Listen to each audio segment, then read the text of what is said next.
half a mile from the county fair, and the rain came pouring down. Me and Billy standing there with a silver half a crown, and the full of fishing rod and the tackle on our backs. We just stood there getting wet with our backs against the fence. Oh, the water, oh, the water, oh, the water. Hope it don't rain all day. In a storm laid to my soul. Stormy just like Jelly Roll. Hello everyone. Hello everyone out there in vinyl community, YouTube land, America, all my friends, Congress, Senate, get back to work. Open that government back up. The first artist I want to feature on this video is, of course, Band the Man. And we open with his Moon Dance album, Stone Me, Into the Mystic, Moon Dance, Crazy Love, Caravan, These Dreams of You, Brand New Day, everyone, and Glad Tidings. And I'm, of course, speaking of his album, Moon Dance, which I had been wanting to find at a thrift store for some time, and I got real lucky this weekend, or the weekend before. I came across like a mint condition vinyl copy of Moon Dance by Band the Man Morrison. Now I want to bring this up close to the camera to show you the condition of this album.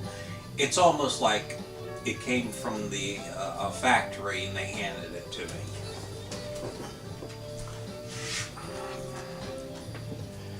It's a gatefold, and a lot of gatefold albums you buy, you put it like that and they just flap down flat. This still is stiff enough so it'll stay like a degree of, it won't come down flat, it'll stay like a degree like that. Also, I'm going to show you up close, all the edges are still sharp, no ring wear, no torn along the edges there. The inside is pasted on, so that still looks crisp, clean. And you can see the light, it has that new look to it. So still like a fresh, brand new car feel. And it's on the heavier stock paper, which inside is that, you know, kind of gray paper look. This is absolutely amazing.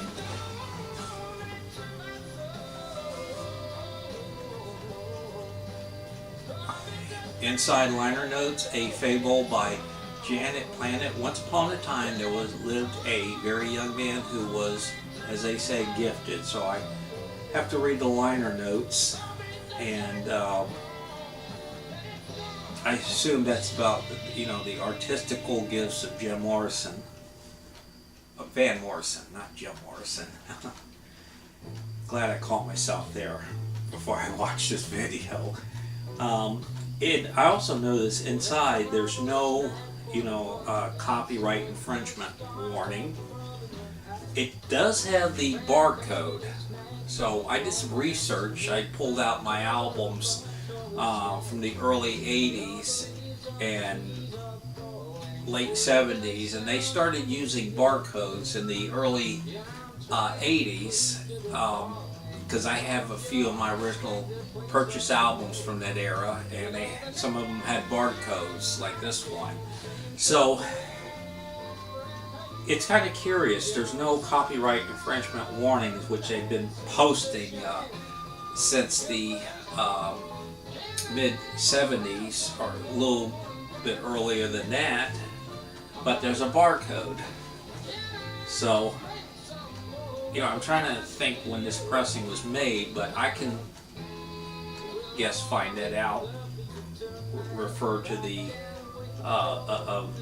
reference book, which I will do later. Also, this is a very sweet find. The vinyl, mint condition. Look at that shine.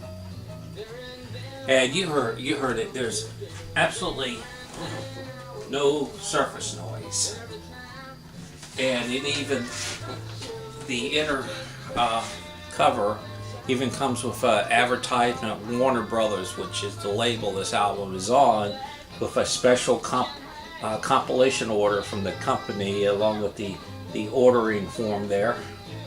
I have to mail that in. So we'll put this back in here. Absolutely stunning find. I've always wanted this album, and I expect I'll eventually find it with the typical worn out signs from a thrift store vinyl, but none here. This is like factory mint condition, and it is going into a special plastic where I can keep it in mint condition and placed house with my vinyl collection, that the covers are in great condition. So I won't shove it in there. Whoever owned this must have just played it once and housed it really, really carefully. What else do I got here? I'll show you the rest of what I found. The group Chicago, very popular throughout the 70s and even into the 80s, and although their hit-making days are over, they still tour the oldie circuit, but got a really nice clean copy of Chicago. I don't read Roman numerals, but V11. I don't know, is that Chicago 8, 14, 12? Nice photo of the band. Probably shot while they were recording this album, and it looks like out in Colorado, because there's a famous studio there where they recorded the bulk of their 70s, practically all of it, albums. This is a double album, and it contained the hits. I've been searching for so long. Excellent backup from members of the Beach Boys. Turn this over. Wishing You Were Here. No, Wishing You Were Here was the backing vocals from members of the Beach Boys. I've been searching for so long. Great song. And Call on Me. But the thing about this album, it has, you know, 2 or 3 of their biggest hits, but it's mostly non-vocal instrumentals, jazz influence. You know, you listen to this album and they sound like they want to be Weather Report. And I did some research, and at the time while they were touring, they were kind of getting tired of their usual material. So on the road they began to experiment a little bit, go in a little bit more jazzier direction, and they recorded this album, and about 65% of it, maybe 70%, the tracks, there's no vocals. Now some of the 1 or 2 of the instrumental, there's like kind of vocal chants, but you know, no verse, chorus, verse type of lyrics, vocals, and they're real good too. I mean, jazz purists will poo-poo it, but I'm very open-minded, and I can detect the weather report, a little John Coltrane going on here and there. So if you ever run across this album at a thrift store, it's in good condition, buy it. This is in excellent condition. The vinyl's in good condition, and the vinyl's in excellent condition. Plays very clean and quiet, and the vinyl's in really good condition too. So happy to find this one.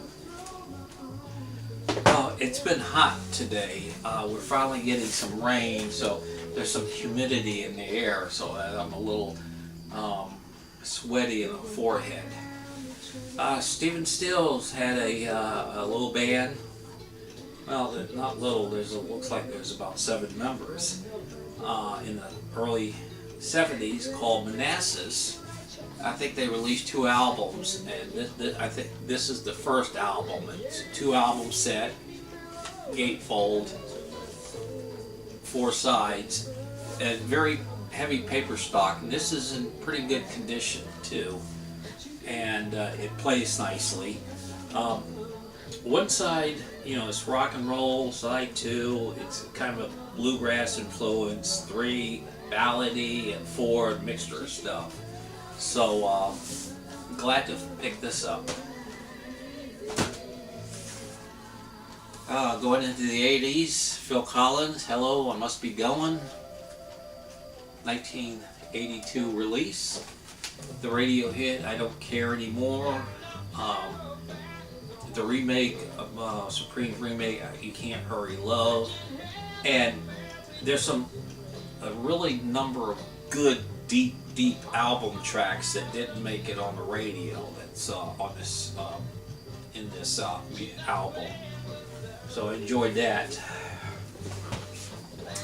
The Old Devil Went Down to Georgia, Charlie Daniels, a decade of hits.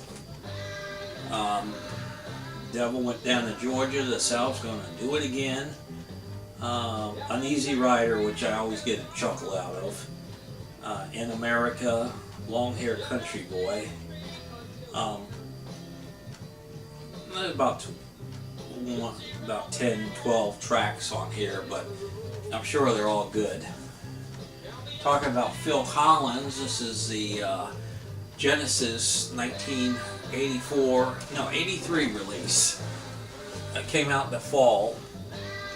It's their self-titled album. This was the album where Phil really took a hold of Genesis and turned it into a lot more commercial direction. Very radio friendly. But I've always liked the Phil Collins Genesis, where some Genesis fans hate it. Peter Gabriel, Steve Hackett, but I like some of that stuff. But I like this Genesis and a few albums they produced after that. Joni Mitchell, gatefold. Remember I was telling you about the gatefold for vinyl records? They come down fast like that. Well, the Jim Morrison one was, it's a gatefold that was still so stiff that it will only come down that way, and that's the way I'm going to keep it. Joni Mitchell, Don Juan's Reckless Daughter. And Joni Mitchell's music by then was very in a jazz direction, and a lot of fans didn't like this album. It was her last album that go gold, but I gave it a listen to, and it's I like what I've heard. I'm going to get more into it. Got this for $1. Vinyl's in decent condition and in real good condition, and the cover's in good condition as well. Speaking of Joni Mitchell, this is her most commercially successful album. It had a top 10 hit, Help Me, and another song that got played on the radio, Free Man in Paris. But the whole album's good. Court and Spark, gatefold. And I've seen this album many times in thrift stores, but it has a texturing on it that picks up dirt very easy. And even this one it's not totally clean. There's some you know, dark areas on it. But very good album, and this is the cleanest one I found, and the vinyl plays very well, so I went ahead and got it. Show you a few more things before we end this video, and I'm actually looking for something. I can't find it, and I'm going to go crazy. Went to see a concert a couple weeks ago with some friends. We had here it is. We had a great time. We saw a concert at a venue called the Sandler Center, which is fairly new. Great concert hall, and this is the little thing they were handing out. The ushers were, and I'm trying to locate the page with the artist because I can't pronounce the guy's name. Maybe I should learn. He's Spanish, not Spanish, Mexican American. Alejandro Escovo. Butchered the name, but here it is.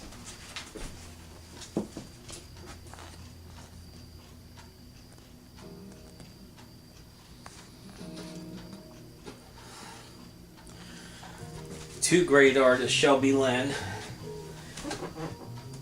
and the name I just butchered.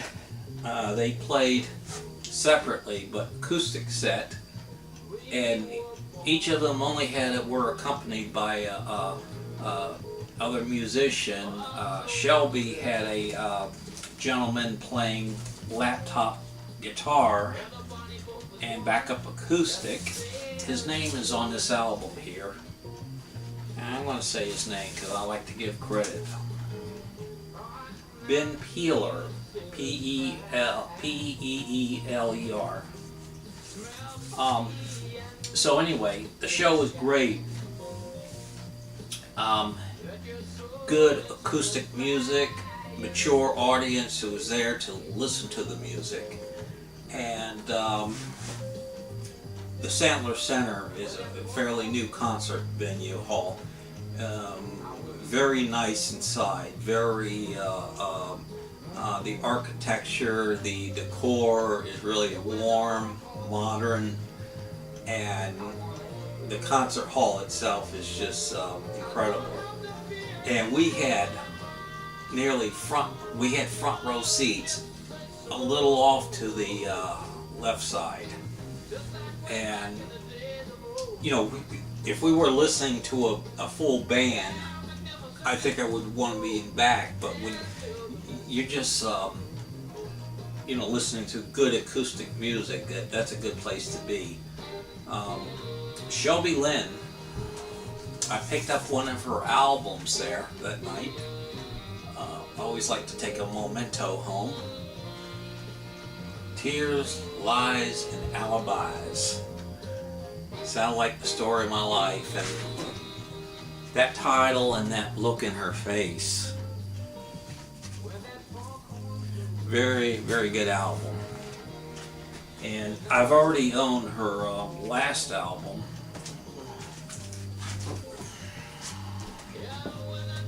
Revelation Road. So, you know, I got her last two albums here. Very enjoyable show. We had a nice dinner, and the artists were incredible. Shelby Lynn. If you had never heard of her, go and on YouTube and listen to her sing. She has an incredible voice, but it's even more incredible live. She writes all her own stuff. She's a terrific rhythm player on the guitar, and just one of those great singer-songwriters. So I really enjoyed that show. Okay, let's wrap this up by showing you some DVDs I brought at garage sales. Some movies. Fargo. How many of y'all remember this action cap? Well, it's not an action cap, but thriller, suspense thriller. A Joel and mess up his name, Ethan Cohen movie. Good stuff. Burt Lancaster and Elmore Gantry, a swindling priest. We all know about those. 1957 classic 12 Angry Men. Look at that, that's a jury there. This is a story of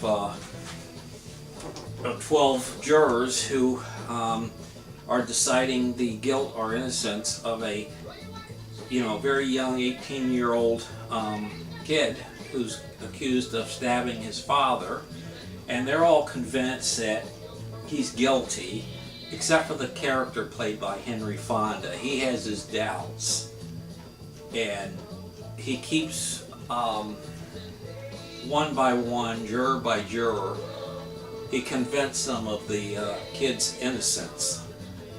And the character played by Lee J. Cobb is the hardest nut to crack.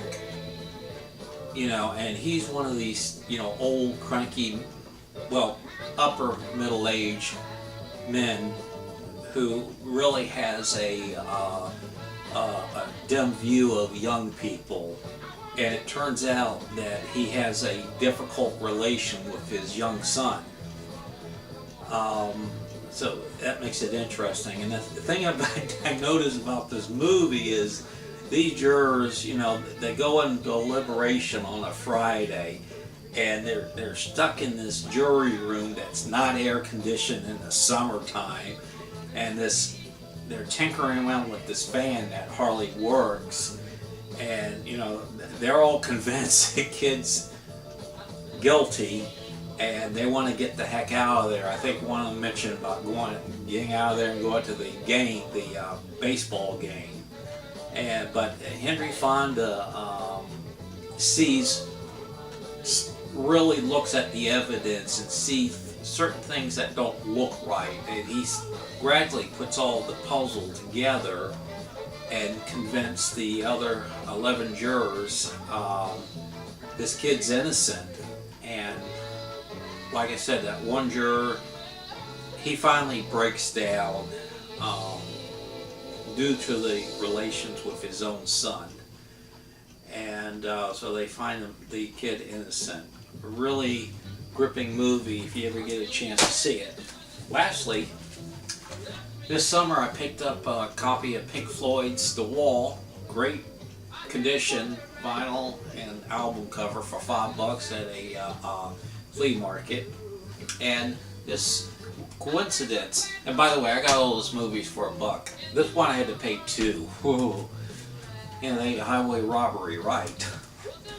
The film The Wall, a film that uses the music of Pink Floyd The Wall to project imageries.